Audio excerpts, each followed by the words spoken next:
وإذ قال ربك للملائكة إني جاعل في الأرض خليفة قالوا أتجعل فيها من يفسد فيها ويسفك الدماء ونحن نسبح بحمدك ونقدس لك قال إني أعلم ما لا تعلمون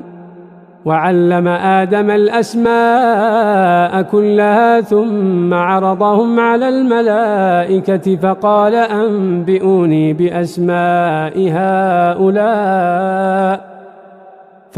أنبئوني بأسماء هؤلاء إن كنتم صادقين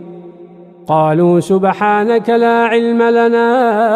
إلا ما علمتنا إنك أنت